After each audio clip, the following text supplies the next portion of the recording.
Saio hau Nafarroako gobernuak diruz lagundu du.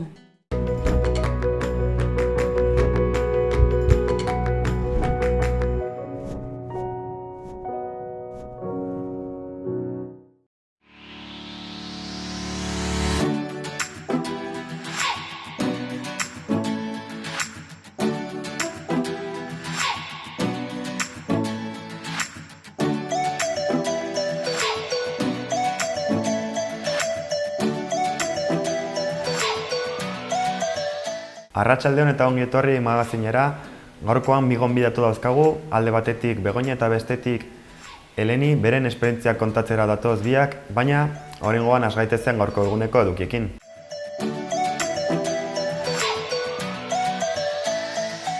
Egun honetako efemerideak aztertuko ditugu oraingoan.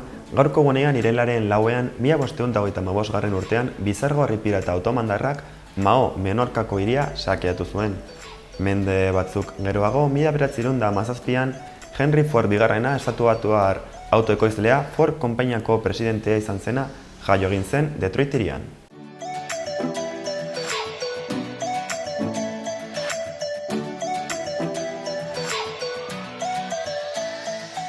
Egun hauetarako agenda errepasatuko dugu oraingoan. Gaur arratsaldeko 7:00 Navarrarenan Baskonia eta Iberostar Tenerifen arteko saskibaloi partidua jokatuko da. Sarrerak 10 euro kostatuko ditu. Bihar berriz, Gaztelu plazan dantzak txistu eta gaitekin dantzaldia egonen da arratsaldeko 7:00 gaueko 9:00 arte eta sarrera libre izango da. Ostegunean ere, Zaldi Zuriaren Mesoian bandada taldearen kontzertua egonen da arratsaldeko 8:00 eta sarrera librea izango da. Ostiralean berriz, Iruñerria dantza bira taldeak dantza ikuskizuna emanen du Borlatan, Frantzisko Zubiarte plazan, atxaldeko 7:00 eta sarrera libre izango da. Larunbatarekin amaituko dugu. Larunbatean Antsoinen Harrikurrok jaialdia egonen da hainbat kontzerturekin eta sarrera libre izango da.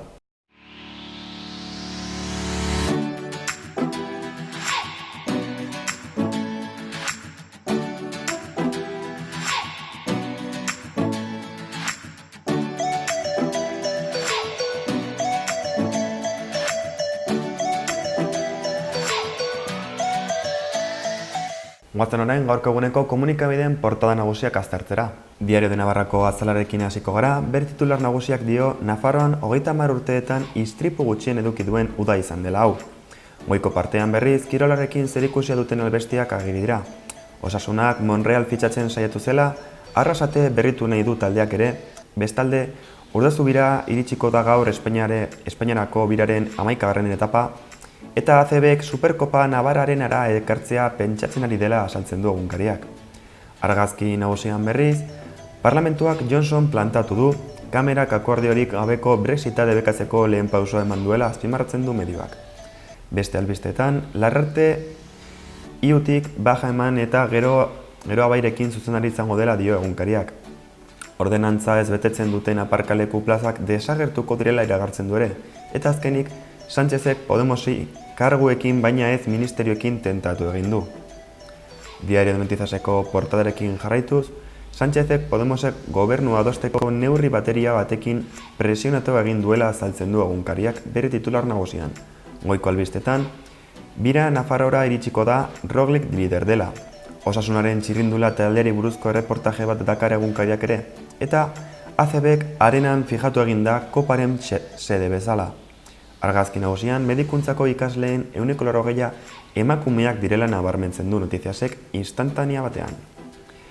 Beste albistetan, Maiak lehenengo 3 bozkaketak galdu egin dituela azpimarratzen du egunkariak.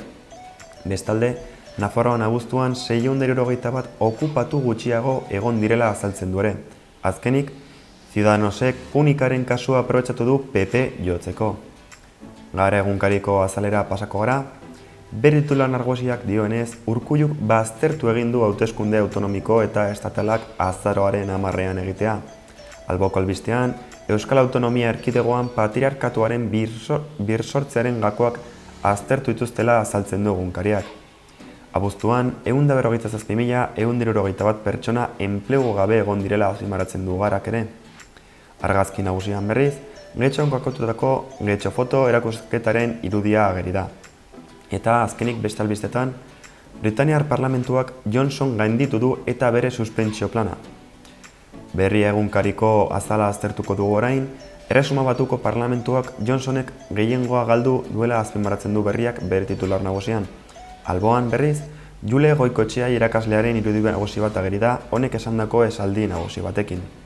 Beste albistetan, etxebizitzari buruzko erreportaje serie baten lehen partea ageri da, kontsumo aldaketei buruzko albistea dakar ere egunkariak, Iraitz Arrospide kirolariaren hitzak ekarri dituzte portadara ere, 50 kilometroko munduko txapeldunarenak. Bestalde, Hego Euskal Herrian abuztuak ohi baino langabe gehiago utzi dituela nabarmendu du berriak ere. Eta azkenik, Ezkabamendian gerra simulazioak egiten ari direla azpimarratzen du, izan ere, Aitzoaingo kuartela handitzen ari dira. Euskal Herria Irratiko portadarekin amaituko dugu, langabezia abuztuan 81 pertsonatan igo dela argitzen du medioak, baina azken urtean osotara murriztu egin dela Nafarroan. Bestalde, Gero Abaik eta Ezkerrak euren senatari autonomikoari eutsiko diotela zehazten du irratiak ere. Azkenik, erizaintzako zainketa lagungarrietarako 210 lanpostu betetzeko oposizioa gobernuak deitu duela azaltzen du. Gaurko eguneko albisteak azalduko ditugu eta Etxauriko albisteekin hasiko gara. Etxauriko udalak urte hasieran egindako inkestaren emaitzak banatu egin ditu. Otsailean egindako gizarte lokalari, aisialdiari eta etxe bizitzei egin beharreko hobekuntzei buruzko inkesta banatu egin zen. Orain arte lanean egon ondoren udalbatza berria osatu medio, inkestaren emaitzak irten egin dira. Dokumentu batean ageri dira Etxauriko udalaren webgunean eta edonor kontsulta dezake. Bestalde, kurtso hasierarekin arratsaldeko 3:04 autobusa berriz martxan hasiko da datorren astean. Irailaren 9an astelehena hasiko da berriz ere herri doan autobusaren ibilbidea. Astelehenetik ostegunera izango du ibilbidea Iruñea, Arazuri, Ororbia, Ibero eta Etxauri zeharkatuz. Egunak eta ordutegiak kontsulta daitezke Etxauriko udalaren webgunean. Ezkabarteko albistekin jarrituko dugu orain, 2019-2020 ikasturterako jardueretan parte hartzeko izen ematea martxan da. Irailaren 10ean amaituko da aurtengo kurtsoko jardueretan parte hartzeko epealdia. Dantzak, eskulanak, borroka olimpikoak eta bestelako tailer eta aktibitateak daude aurtengo programazioaren baitan. 948-012-012 telefono bidez izena eman daiteke eta ordainketa bankur txartelarekin egin beharra dago. Udalaren webgunean egutegi eta prezio guztiak kontsulta daitezke. Galarko zendiako kontuetara pasako gara orain, Bilabesaren 23. lineak Kordobia Oioki zeharkatzen duenak aldaketak jaso ditu. Irailaren batetik aurrera 23. lineak bere ibilbidea zabaltzen eta aldatzen du herritarren beharrai erantzun ahal izateko. Kordobiatik Oiokira, Nafarroako Unibertsitatetik, Iturramatik, Nafarroa Beko etorbidetik eta Sarriguren eta Itaroako merkatalgunetik pasako da. Iruñeko albisteekin amaituko dugu gaurko albistegia. Batasun privilegioaren kariaz doako 4 kontzertu eskainiko dira datozen egunetan. Joan den larunbatean, Nafarroako Orkestra Sinfonikoak emanaldia eskaini ostean, bihar asteazkenean, Iruñeko udalak batasunaren privilegioaren ospakizunaren kariaz antolatuko doako kontzertuek jarraituko dute. 4 kontzertu gehiago izanen dira, honako hauek emanda, Itxaso Aristizabal piano jotzailea, Katedraleko musika kapera, Polino Otamendi orkestra, Amaia Uarte sopranoarekin eta azkenik 8an batasunaren privilegioaren egunean La Pamplonesa. Beste albisteekin jarrituko dugu, urbanismoko gerentziak erakusketa bat egingo du hildakoen monumentuaren inguruko proposamenekin. Hildakoen monumentuaren kontuaren harira aurkeztutako 58 proposamenak publikora aurkeztuko dira. Baita epaileek aurkeztutako 7 proposamenekin aurreproiektu moduan garatzeko. Jendea kola ezagutu ditzake egindako proposamenak eta parte-hartzaileek proposatutako bideak edota aukerak. Beste kontuekin jarrituko dugu Palestinako egoera zinemaren bidez ezagutzeko aukera Iruñean. Palestina abiti 2 palestinar zinema zikloa hastear da. Iraileko asteazken guztietan ikusgai izango da Nafarroako Filmotekan arratsaldeko 8etan. Lehenengo proiektzioa Gas de Arabs dokumentala izango da bihar asteazkenean. Programazio guztiak kalitatea nabarmeneko 2 luzemetraiek eta bi dokumentalek osatzen dute, Palestinako okupazioaren eta kolonizazioaren alderdi desberdinen gainean argia fokuratzen dutenak. Film guztiak arratsaldeko 8etan Nafarroako filmategian izanen dira ikusgai. Udalak ingurumen hezkuntzako eskola kanpaina berritu du. Iruñeko udalak ingurumen hezkuntzako eskola kanpaina berritu du 2019-2020 ikasturterako. Haur hezkuntzatik unibertsitatera arteko hezkuntza etapa guztietara zuzendutako 25 jarduera eta baliabide eskainiz. Eskaintza horretan, Iruñeko udalak jarduera hauek sartzen ditugu barne. Ingurumen hezkuntzako museoko bisita gidatuak, maleta ibiltariak, ekozine nazioarteko zinemaldia eta Are museoa zeureganatu ekimena, ikastetxeek beren ingurumen lanak erakuts ditzaten aukera ematen duena.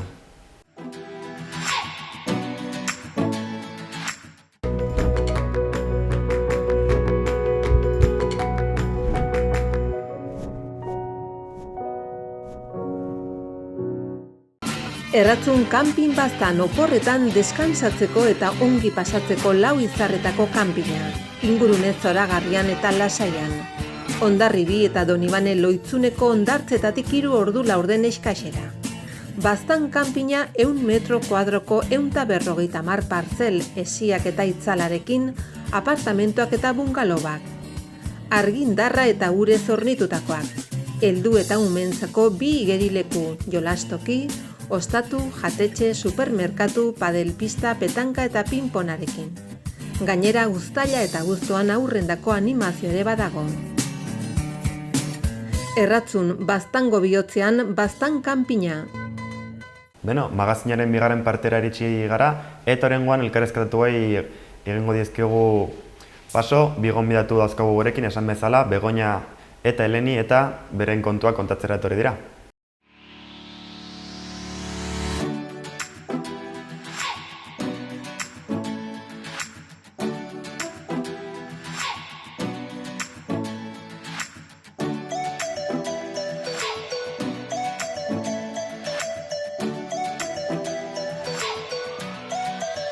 Arratsaldeon guztioi, gaurkoan Begoña Zestau daukagu gurekin, Help Nafarroako taldeko kidea da eta bertan egiten dituzten lanei buruz egitera dator.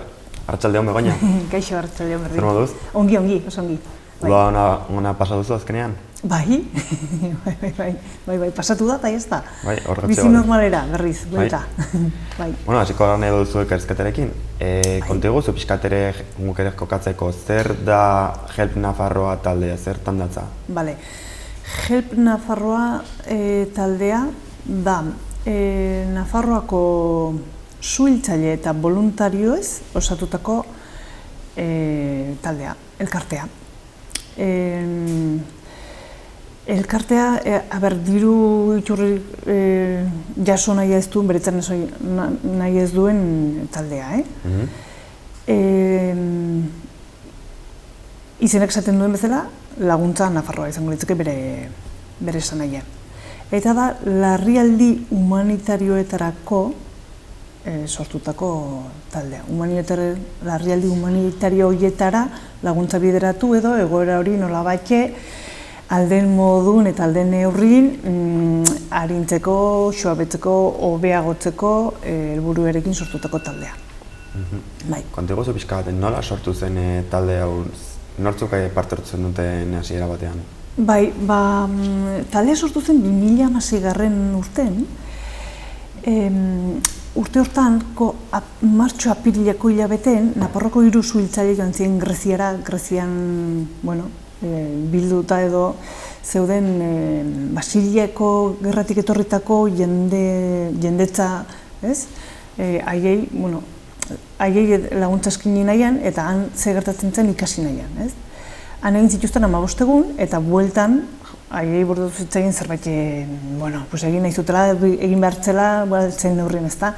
Eta orduan hasi zenula, lehendabizi suhiltzaileen eskutatik errelebo sistema bat ara joateko, ez? Hasi ziren egurra banatzen, garai hartan, eta orduan, batzuk etorri, beste batzuk joan, nolabait ematen zitzaien jarraipena.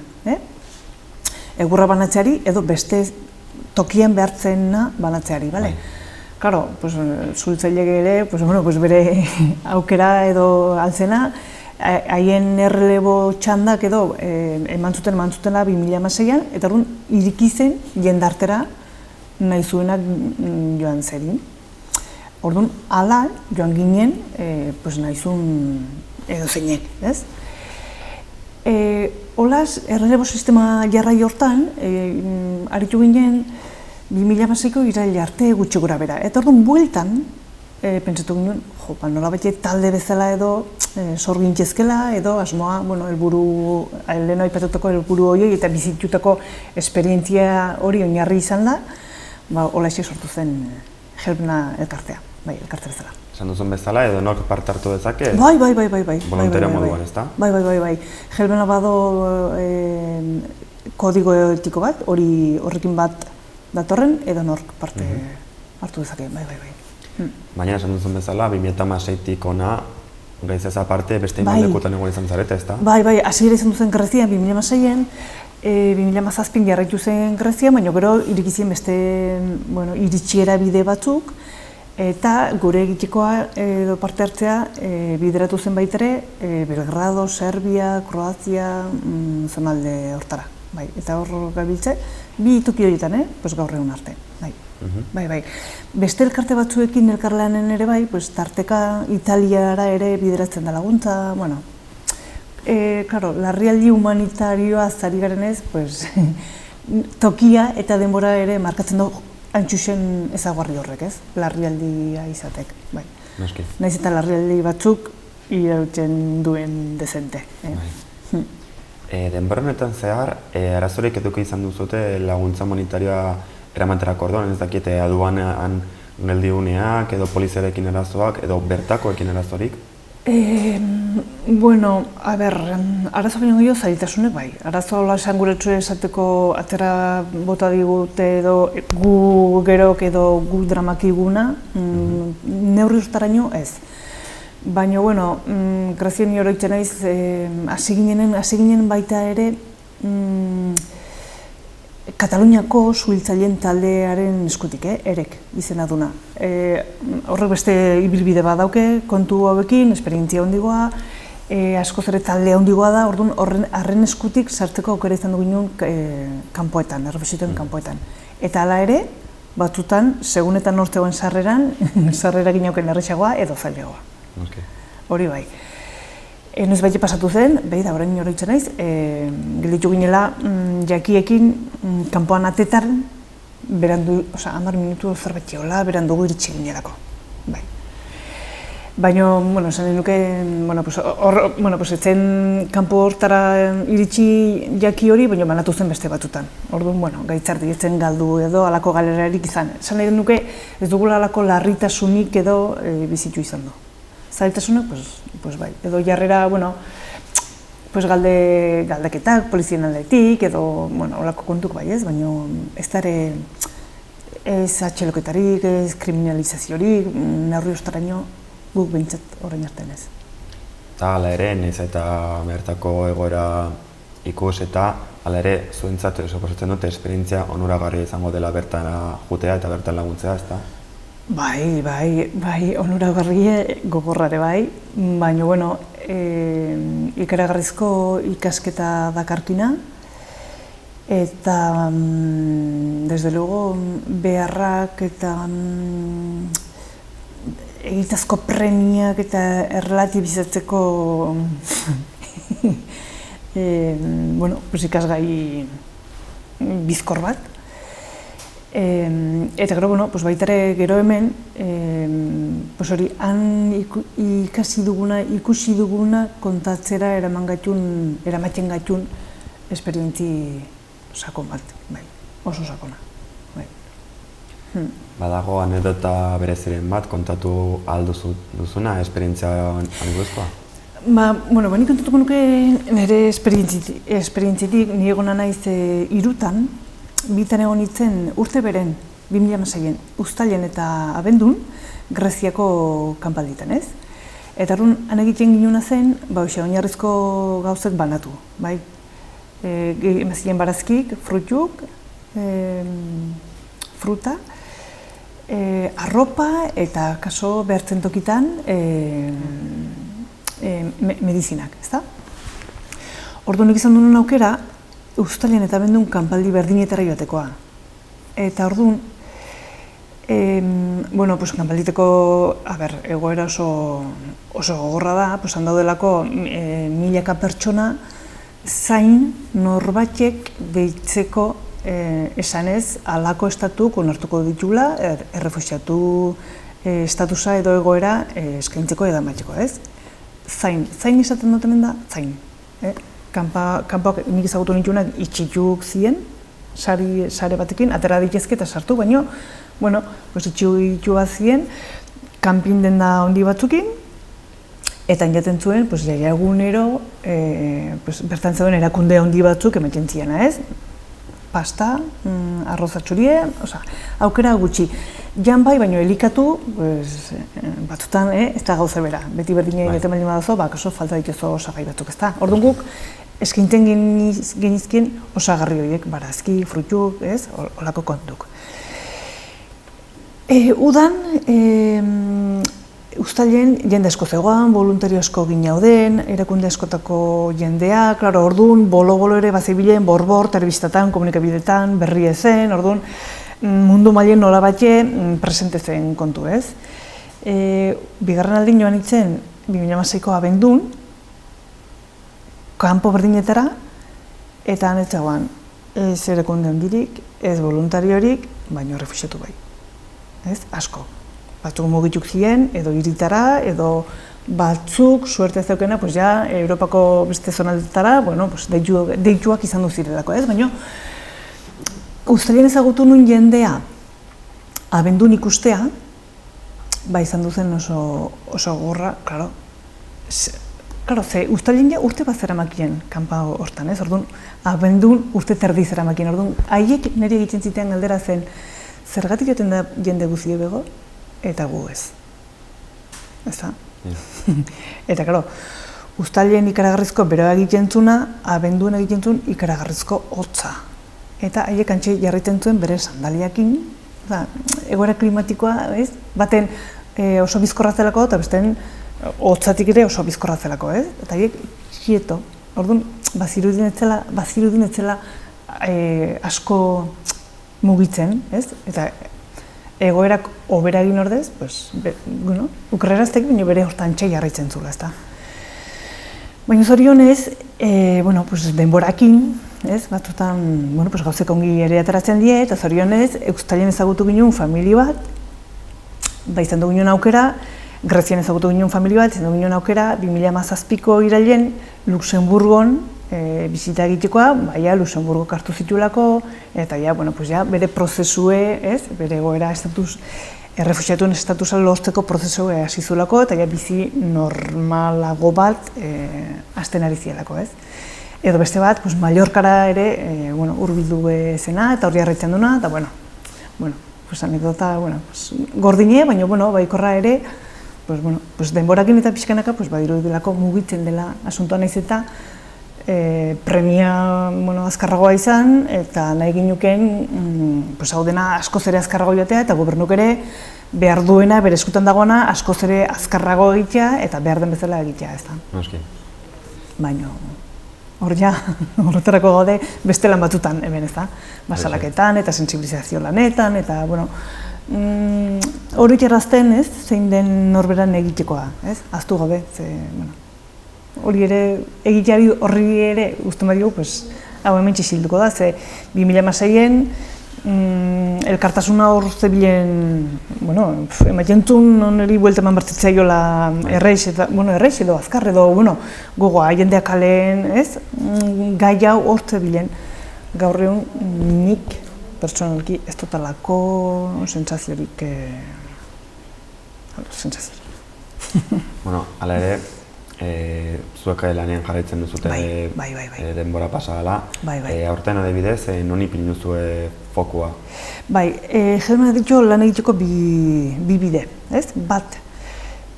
Voluntariz osatuta gaudenez, joan gogara, joan gaitezkenen, ez da?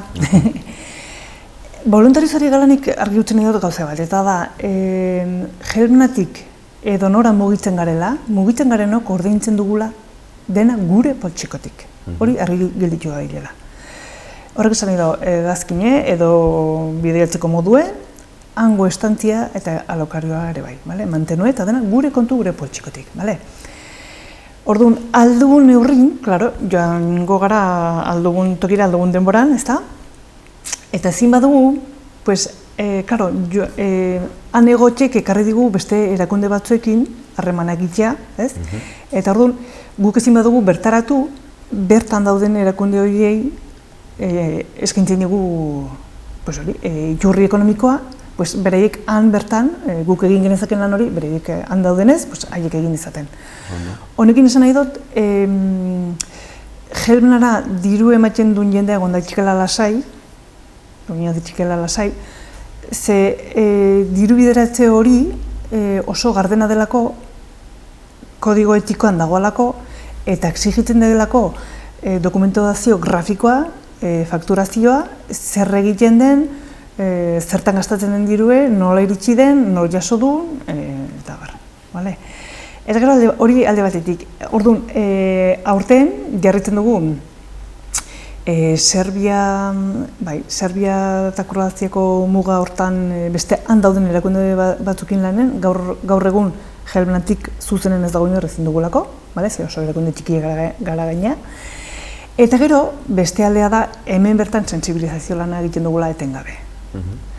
Eta sentsibilizazio lana da, izan daiteke, hitzaldik ematetik, jendek eskatzen duen tokitan, ikastetxe, udaletxe, liburutegi, taberna, argazki erakusketa bat ere ibiltari izan du da, hor dagoena prest norbaitik eskatu nahi baldin balu.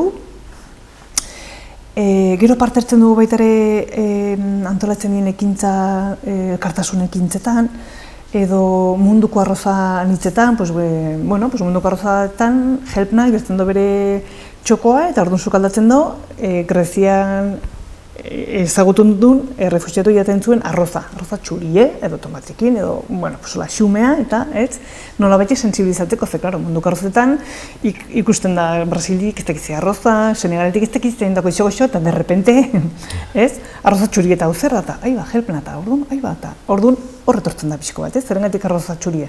Gu garelako hauek, ezagutu duelako errealitate hau, eta errealitate honek jarraitzen duelako. Naiz eta orain ez dugun asko entzuten edo ikusten, edo nahi, edo ez tekitze pasatzen den.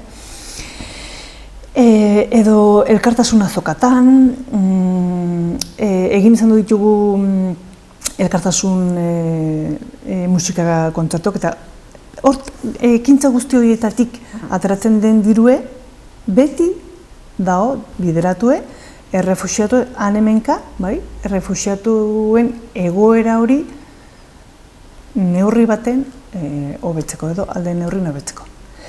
Gero jarritzen dugu elkarlanen beste erakunde batzukin, edo material bilketak egin izan ditugu, mobilak jaso bertara bideratzeko, edo arropa bilketa, edo orantxe ere eskuartan daukegu irailaren 27 arten material pila baten bilketa, gero olbidados taldeak banatuko duna bai Grezia nola Sirian, eta hor da, jendek eman dezaketen, jaia denetetik, berdena da eskolako materiala, ospitaleko edo zein materiala, oinetakoak neskamutilentzat eta adinguziteko baino egoera honen daudenak, txikientzako eta helduentzako pañalak, txikientzako siletak, hamakak, jakiek ere bai, olioa, garbantzuk, norbaitek informazio jo izan eduki nahi balu, jo dezake Helbnako Facebookera, webgunera, posta elektronikora.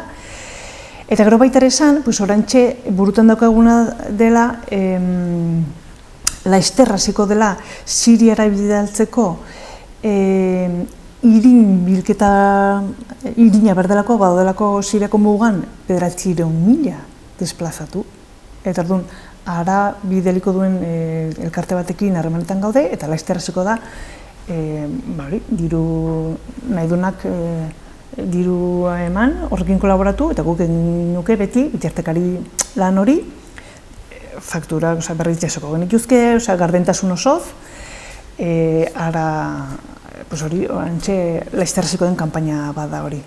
Eta, hurbildoko eguna da baita ere San Fermin Txikiton, jarriko garela San Jose plazan, katedralan ondoan, stand bat, informazioa eskainiz, nor garen, zer egiten dugun, argazki batzuk, gure esperientzia kontatuz, sensibilizaziorako materiala ere sortzen dugu, datorren urterako egutegik ere izango die, txapa, kamiseta, alako kontuk, eta sorpresa ederren bat edo beste ere bai, adireziko ez dutena, ze bestela bitzekera sorpresa, baina gonbitua jendea joatea, eta gero baita ere esan, helpena dagoela,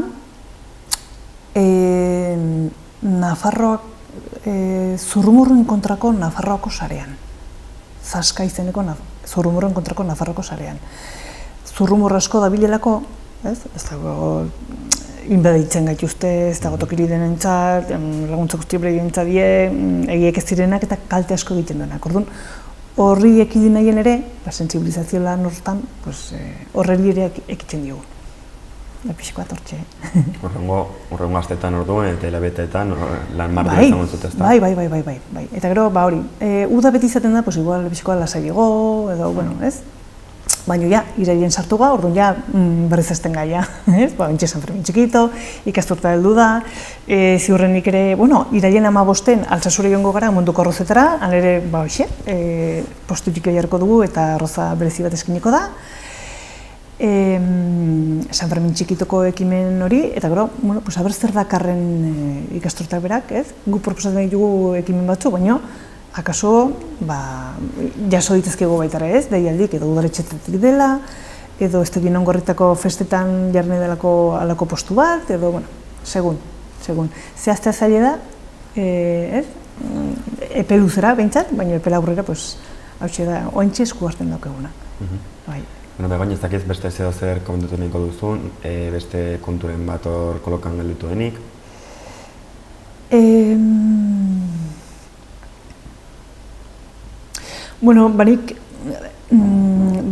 Nik oroimenera egin nahi nuke deialdi bat, ze badirudi errefuxiatuen kontuen batzuna bakarra dela,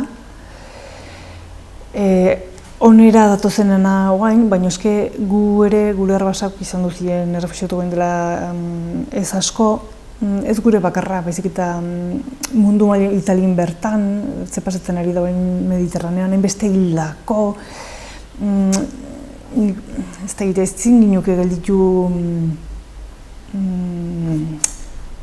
pasibo, eske pasibo da... Ez da bezak gabe ez da? Claro, azken erantzunkizun ez da gure esku, herrixumen esku, baina herrixumek gauza asko egin dezake, badago esaera bat, ez? Esaten duna, jende txiki askok, leku askotan gauza txiki asko eginez, gauza hondik egin daitezke, ezta? Orduan, pikorrale asko gehituz, oneri beste astinaldi bat eman genizaiuke denen artean da gainera, giza eskubideetaz ari garelako, ez guri bururatu zaigolako zerbait eta hementxe ari garelako, bizik eta giza eskubideen unibersaltasunaz ere ari garelako, eta hori kolokan dago, baina gehiago, eta orduan, edo elkarre egiten dugu, edo elkartzen gara, edo gerota zaila daukegu, ja berez zaila den egoera bat, ez? Eta orduan, deialdi egin, kaleratara gaitezen, elkartu gaitezen, honekin, gai honekin edo migrazioekin zer ikusteko dauken elkarte pertsona guzik, aurrera egin dizaiogun oneri, edo berriz, 2016ko kaleko estanda hori berriz entzun dadin, eta haiek esaten zigoen bezala, errefuxiatuk ni dauket esaldi bat, hola barren-barrenen sartu, eta da kontatu mesedez hemen gertatzen ari dena munduak ahaztu ez gaitzan. Ze gutxi da, iruditzen zat. Eta hoxe, norbaitek helpenan parte hartu nahi baldin bado, lasai asko jo dezake sartu daiteke helpenako, helna.org eta hor ikusiko do informazio guti, Oso ongi. Baina plazer bat izan da zurekin iztetan egotea, esperientzia hauek jakitea, eta espero dugu oso ondo joatea lan guzti hau jende askori kontzientzia piztea, eta beste nometetan etorri nahi badima duzu, gombidatuta zaudela. Eskerrik asko zuei, eta eskerrik asko aukera hau emateagatik, eta hoxe, nolabait ere oi hartzuna ere izateagatik, eta haien ahotsa ere izateagatik. Eskerrik asko zuei.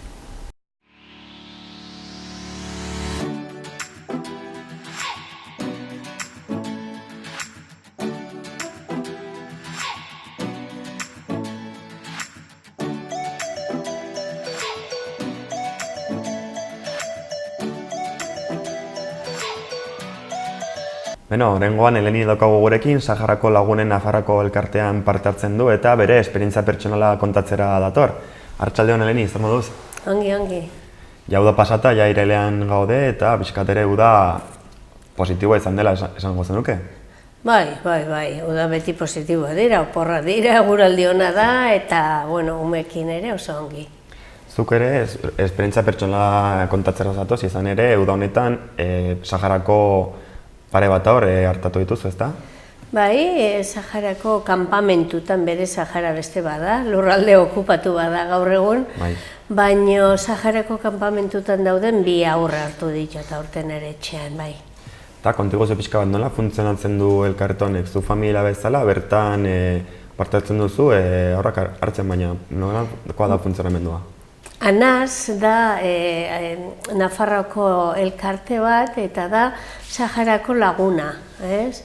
Orduan bera arduratzen da aurrak ekartzeaz, ekartzearen ardura guztia. Papeleoa, pasaporteak, konsoladuk, bidaia bera eta gero baita ere familiak bilatzea, topatzea, ume hauek basamertu gogor hartatik ateratzeko. Orokorrean hainbat familiak osatzen duzute elkarte hau edo bertan parte hartzen duzute, ezta? Bai, famili, aurten 100 gora uste dut aurre etorri direla, orduan, klaro, familiak asko behar dira, nire kasuan 2 aur hartu ditut, baina familia gehienak aur bat hartzen dute, orduan beraz, ja 80 piko edo ja 100 familia gara bai, aurtengo da. Eta Saharatik etorritako aurrak orokorrean hartzen dituzute, ezta, azken finean? Bai, ANASen bidez Saharako aurrak, gero badaude beste elkarte batzu, beste leku batzutako aurrak ekartzen dituena, baina gu ANASen bidez Saharakoak bakarrak hartzen ditugu, bai. Eta nork parte hartu dezake prozesu honetan, familia...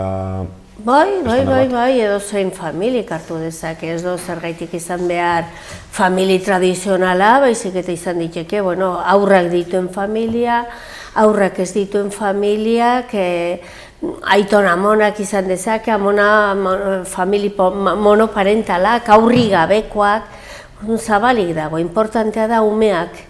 Udara gogorra hartatik, zen kanpamentutan kontutan izan behar da izugarrizko beroa egiten duela orain, 55 gradutik gora normala da udan, eta gero ume hauei ere ematen diegun zaintza, mediku zaintza, errebizioak, elikadura, orduan hori edozeinek eman dezak eta gero maitasuna ere, bai, noski. Noski. Zuretzat ez da lehen aldia aurrak hartzen dituzuna, ez da? Ez, duela 20 urte edo hasi nintzenik aurrak hartzen intermitente, ez dut urtero hartu, baina urte askotan eta ume asko izan ditut, asko errepikatu dituzte 2 eta 3 urtez, ume berdinek etxean, eta beste batzuk behin urte bat euki eta hor eta hori, baina bai 20 urte daramago hartzen. Eta nola animatu zinen hasiera batean bertan parte hartzera? Pues bueno, kasualitatez, ni Saharako gatazka ezagutzen nuen pixka bat, interes personalan gaitik, ez?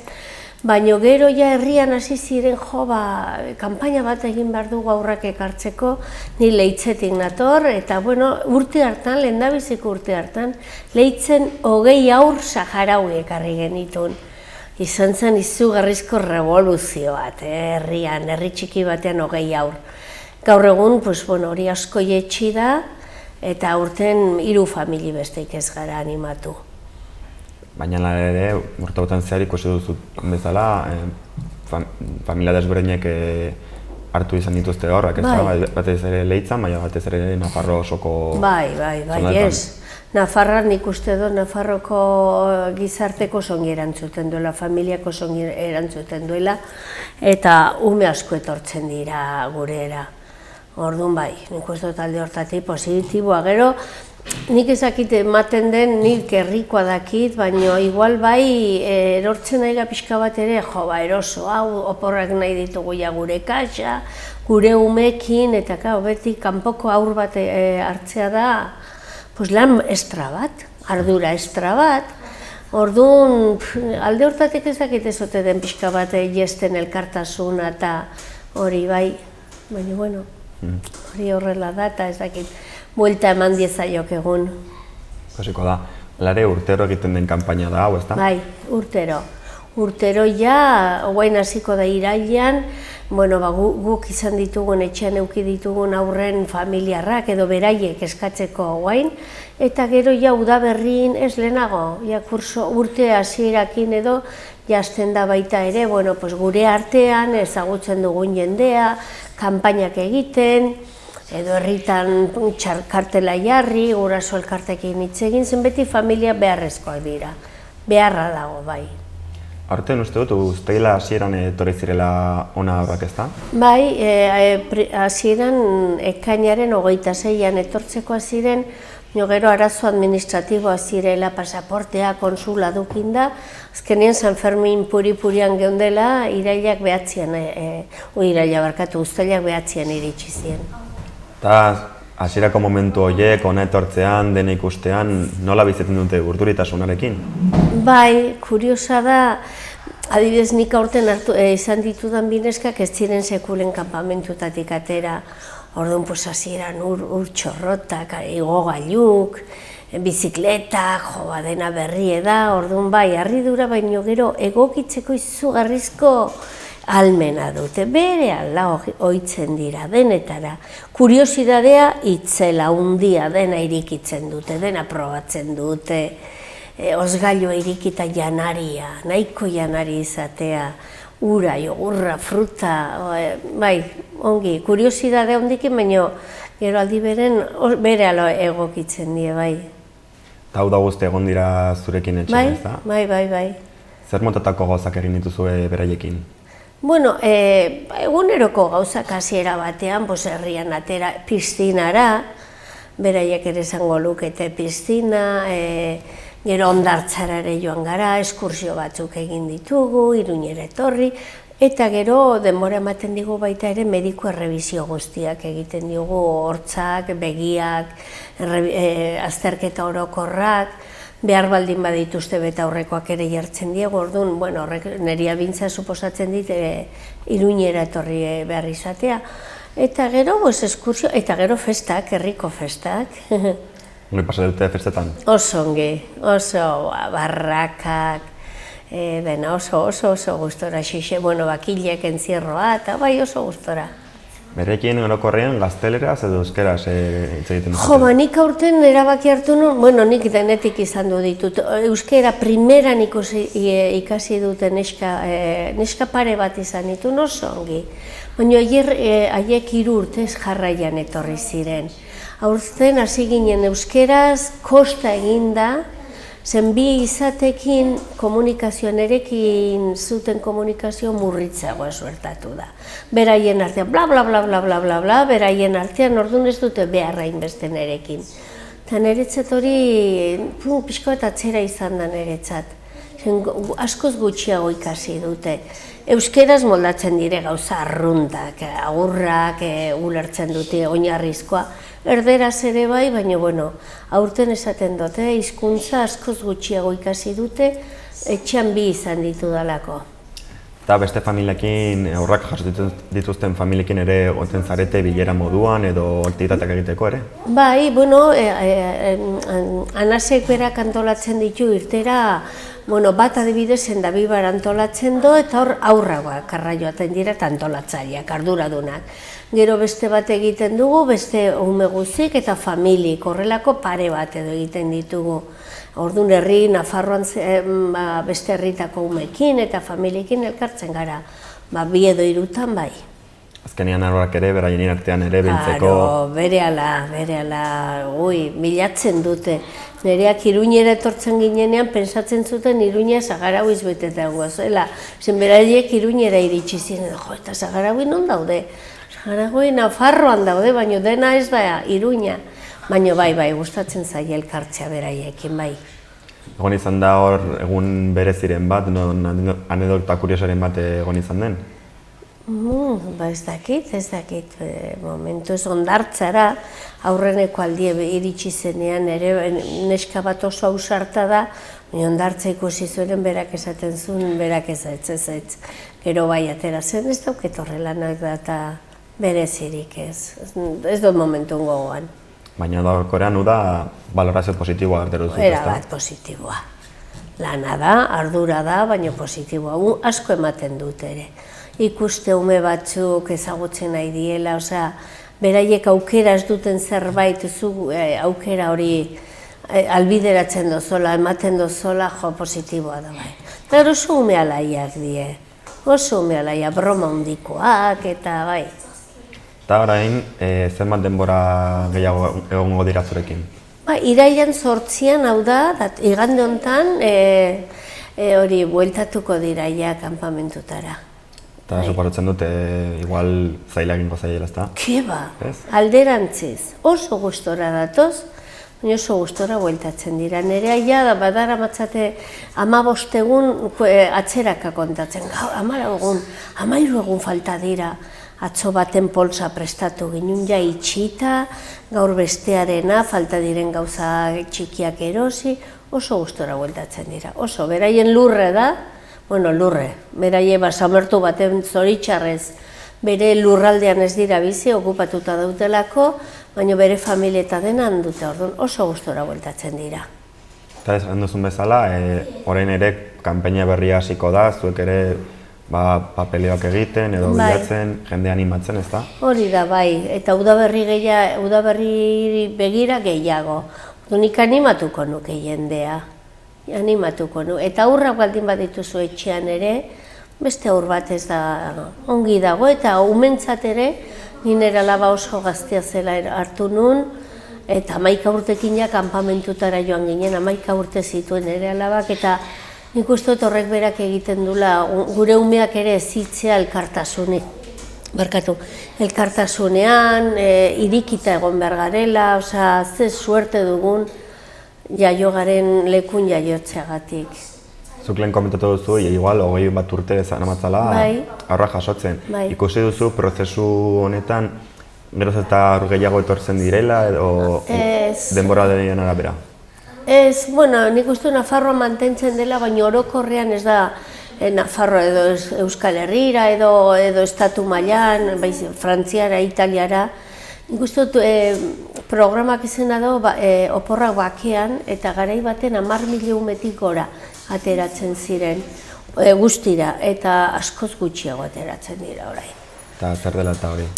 Lehen aipatu duten hortan, gizarte gero eta erosogoak bizi nahi dugu, etxen sartzea orduan nik uste dut hor bai, eman behar dugula, hoi dela pixka bat, erosotasuna, gizarte individualistoa gara, orduan, nik uste dut hori dela arrazoia.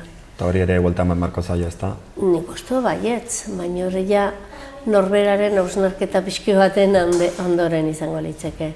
Eta hurrengo kortxoari begira, berriz ere animetako zinateke aurra jasotzera, eta ikusiko zenuke? Nik ez dakit, pentsatzen ari naiz ez ote den ere azkeneko urtea. Urte asko daramat, jubilatu naiz, aurten bai, hartu ditut, neketsua egintza izan ere baditut, beste egin behar batzuk, eta esan dut azkenekoa, baina ez da aurreneko aldi esaten dutela, azkenekoa da, eta gero berriz hartzen ditotela. Baina, bai, nik uste hoia txanda egin beharko dutela, bai. Eleni, ez dakit beste zeo zer komentatu nahiko zenuken esperientzia honi buruzkoa? Ez, esperientzia ona dela, dena ez da arroxa kolorea, denetik do, konbibentziak ematen duena, umeak dira, kontutan hartu behar da, beste kultura batetik datoz, egun osoa kalean daude, orduan gu ohituta gaude, ordutegi batean, gure umeak txikitatik ez ditugu modu batera, orduan hor badago aldaketa bat, orduan gu pixka bat prest egon barka gure buru ere irikitzea hortara. Baina bai, positiboa dela, nik garbi dut. Mabel Oleni, plazer bat izan da zurekin hitz egitea, espero dugu egun hauetan zehar ere oraindik ere aprobetxatzea geratzen den denbora eta haiek ere oso ongi pasatzea hemen egondako denbora. Bai, plazer bat ere zuek. Hori elkarrizketa eta gutxienez zabaltzea gai hau. Mila esker. Ez horregatik.